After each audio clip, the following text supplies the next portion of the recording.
घंटे 4 घंटे बैठे, क्यों हम संतों की वाणी सुने? ये प्रश्न आपके अंदर आता है और आना भी चाहिए। फिर इसका समाधान भी खुद खोजो और इसका उत्तर सबका अलग अलग होगा। कोई तो अपने किसी मनोकामना के लिए आता है कि शायद संतों की वाणी सुनेंगे, दर्शन करेंगे, पैर छुएंगे, मुझ पे आशीर्वाद देंगे। जिसका विवाह नहीं हुआ विवाह हो जाएगा, बच्चे नहीं है तो बच्चे हो जाएंगे आशीर्वाद रखते ही, नौकरी नहीं है नौकरी मिल जाएगी, खेत खरीदना है तो वो बस उसी दिन से खेत मुझे मिल जाएगा, मकान नहीं है तो मकान बन जाएगा। ऐसे ऐसे अलग अलग प्रश्न हमारे अंदर होंगे, उनका उत्तर हम तलाश करने के आते हैं। और कुछ लोगों का एक इन सबसे अलग ही उत्तर होता है कि सत्संग सुनना, संतों के पैर छूना, संतों के दर्शन करना पुण्य का काम है। अब सवाल ये उठता है कि ये पाप और पुण्य, ये ज्यादातर लोगों के अंदर, हर व्यक्ति के अंदर ये सवाल उठता है। बच्चे के जन्म होते ही जैसे ही वो सुनने लगता है और समझने लगता है, माता पिता पाप पुण्य 2 शब्द उसके कान में ठूसना शुरू कर देते हैं।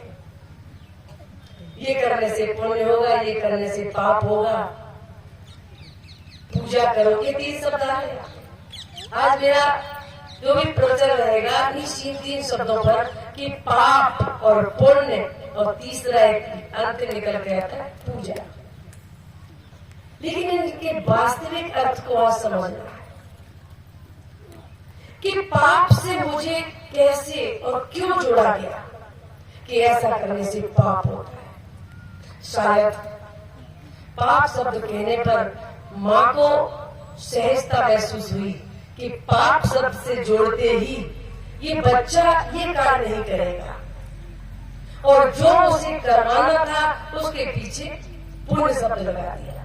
सबसे पहले बच्चा माता पिता की बात सुनता है, फिर पड़ोसियों की सुनता है, मास्टर की सुनता है, फिर संतों की सुनता है, फिर गुरुजनों की सुनता है, कबीर साहब तक तो लास्ट में आ पाता है। और मुझे पता है कि कबीर वाणी सुनने के बाद उसके कानों में फुल स्टॉप लग जाता है, अब और कुछ सुनना बकाया नहीं रहता।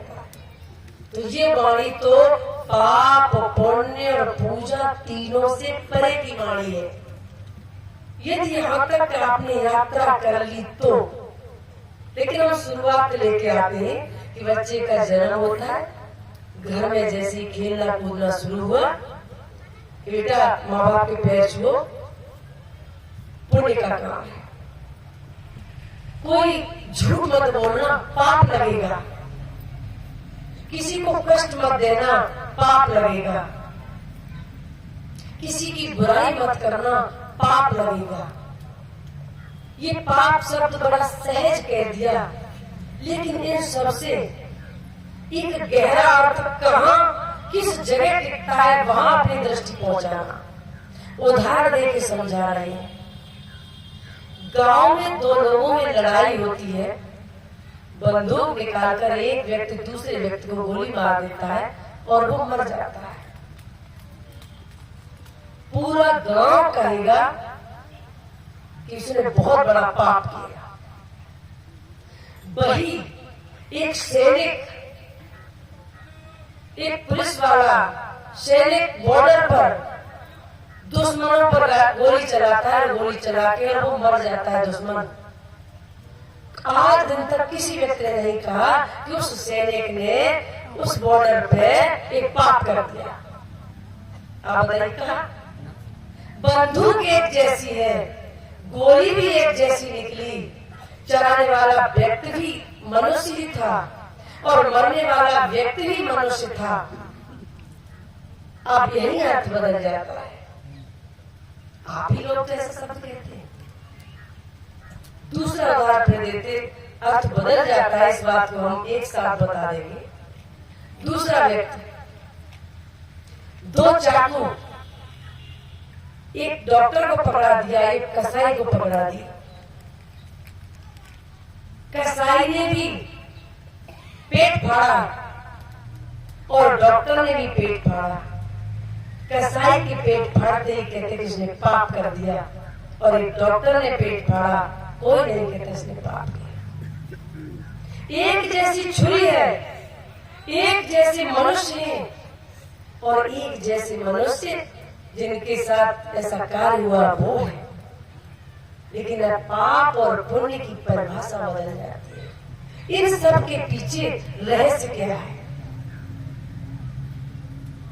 कभी कभी हम संतों को भी सिर्फ देखकर आकलन करने लगते हैं।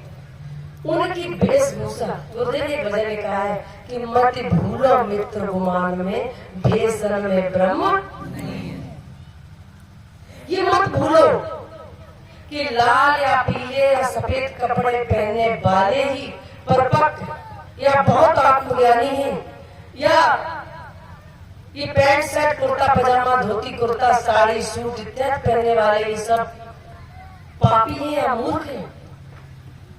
भेष देख के मत भूलिए, उसके अंदर का भाव देखिए। अभी उमेश कवि जी ने कहा था कि मन ना रंगाए और रंगाए जोगी। इस पाप पुण्य की परिभाषा किधर जाती है? मेरे अंतर मन के भाव से। आप सोचिए कि एक गांव में झगड़ा होने पर कत्ल किया, उसका अंदर का इरादा क्या था, भाव क्या था? और एक सैनिक जो बॉर्डर पर अपने देश की रक्षा करने के लिए किसी पे गोली चलाता है, उसका भाव क्या था? हाथ पैरों से एक जैसी क्रिया होने पर, दोनों के भाव अलग अलग होने पर हम लोग एक को पाप बताते हैं और एक को पुण्य बता देते हैं। अब कितना गहरा बताने वालों के लिए भी रहस्य है कि वो समझ लेते हैं। जैसे एक बार चुनाव के टाइम पर जिसने पुलिस चेकिंग करती है गाड़ियों के कागज, तो एक नौजवान व्यक्ति आया और उसको थोड़ी सी मोटरसाइकिल से धीरे की और पुलिस वाले ने इशारा दे दिया जाए। फिर कुछ अधेड़ उम्र का आया, उसको रोक लिया, रुक जाओ कागज। उस व्यक्ति ने कहा कि आपने उसको तो जाने दिया और मुझे रोक लिया, ऐसा क्यों?